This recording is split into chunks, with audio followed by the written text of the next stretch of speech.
RSE, nos 8 engagements. Pour la 2e année, la SICA édite une déclaration de performance extra-financière issue de sa démarche RSE.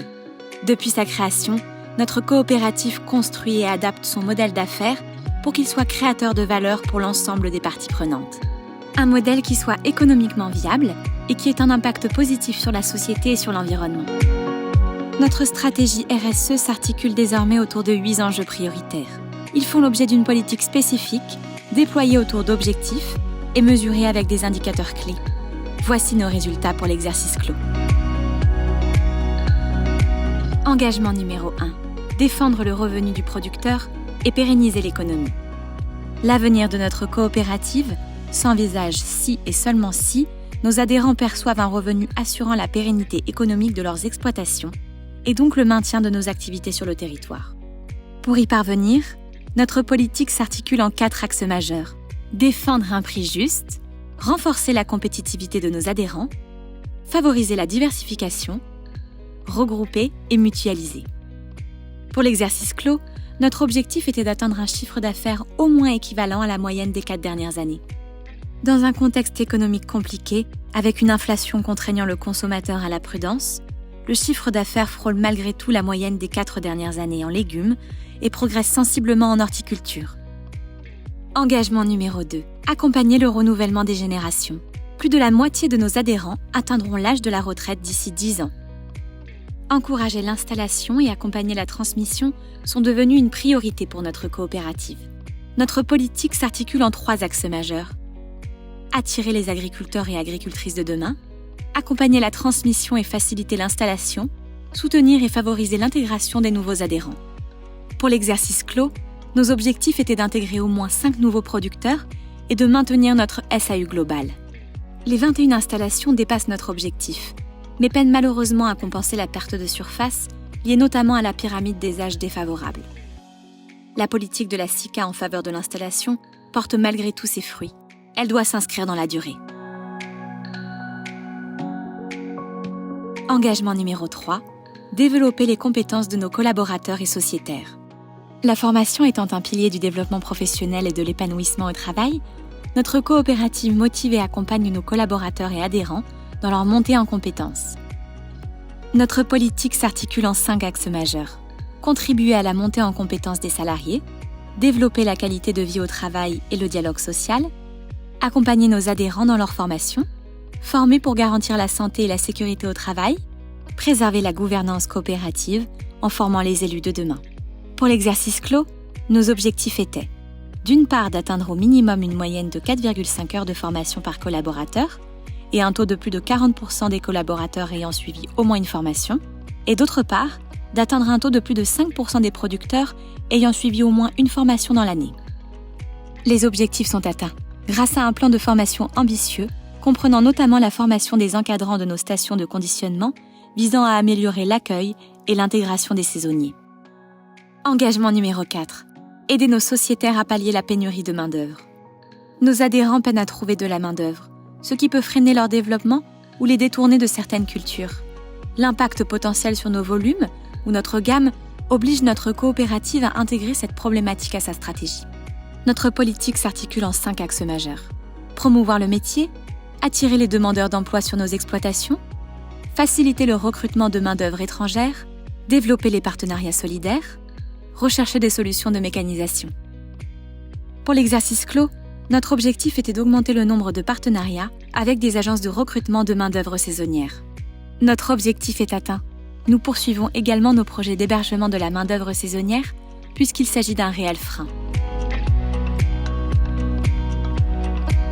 Engagement numéro 5. Réduire notre impact sur l'environnement. La préservation de la santé de notre planète est essentielle à notre avenir. Notre coopérative tend à réduire ses consommations et encourage les pratiques vertueuses. Notre politique s'articule en 3 axes majeurs. Réduire l'impact de nos emballages, réduire, collecter et valoriser nos déchets, accompagner nos adhérents dans l'évolution vertueuse de leurs itinéraires techniques. Pour l'exercice clos, notre objectif était de réduire la part du plastique dans nos emballages à usage unique. Notre objectif est atteint, avec 38 tonnes de plastique en moins. Notre pôle horticole poursuit également le remplacement de ces chariots en bois dits perdus par des outils consignés favorisant ainsi l'économie circulaire. Engagement numéro 6. Lutter et s'adapter au changement climatique. Le changement climatique et la raréfaction des ressources en eau imposent à notre coopérative de mettre un plan d'action qui vise la décarbonation de son activité et l'accompagnement de ses adhérents vers l'adaptation. Notre politique s'articule en 3 axes majeurs. Réduire nos émissions de gaz à effet de serre, préserver la ressource en eau, accompagner nos producteurs dans leur choix de variétés ou itinéraires techniques plus résilients.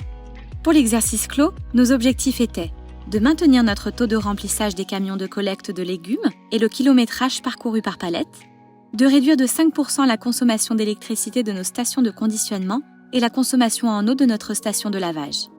Après la forte optimisation des flux liés à l'ouverture de Villars-Graines, nos indicateurs liés au transfert de marchandises vers la plateforme se sont dégradés. Ceci s'explique par la baisse des volumes et par la fermeture des cellules réfrigérées de nos stations de collecte qui a imposé davantage de départs pour une mise au froid optimale. Une réflexion est en cours pour renverser la tendance sur 2024. Nos consommations en électricité et eau poursuivent quant à elles leur baisse. Engagement numéro 7. Participer au développement territorial.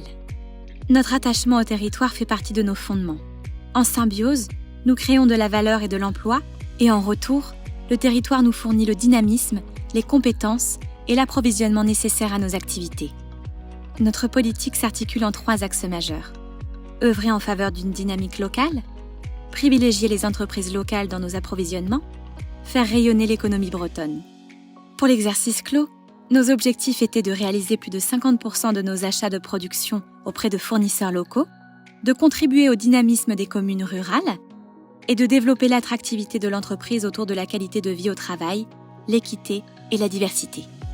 Nos objectifs sont atteints, illustrant le fait que notre activité engendre de la valeur pour tout un territoire. Engagement numéro 8. Répondre aux attentes sociétales. Nous sommes soumis à des attentes sociétales fortes concernant la santé, la qualité et l'environnement. Notre coopérative y est évidemment attentive, tout en répondant aux attentes de nos clients afin de conserver nos marchés et pérenniser notre activité. Notre politique s'articule en 4 axes majeurs. Garantir la qualité, l'hygiène et la sécurité alimentaire, promouvoir une agriculture durable, promouvoir le savoir-faire de nos producteurs, non au gaspillage alimentaire. Pour l'exercice clos, nos objectifs étaient d'augmenter le nombre d'exploitations légumières certifiées HVE niveau 3, de maintenir la part de la production vendue sous certification Global Gap, en horticulture, certifier toutes nos exploitations plantes bleues, d'atteindre un taux de conformité de 95% lors des audits d'hygiène interne dans les stations IFS, de baisser à 5% le taux de non-conformité à l'agréage. Les certifications sont en progression sur nos exploitations et les objectifs sont atteints. Des efforts sont malgré tout à envisager pour réduire les non-conformités à l'agréage, qui peuvent parfois être liées aux conditions climatiques. Notre démarche RSE prône l'adaptation. Certains objectifs sont ainsi ajustés d'année en année. C'est tout l'intérêt de l'amélioration continue, à laquelle nous sommes tant attachés.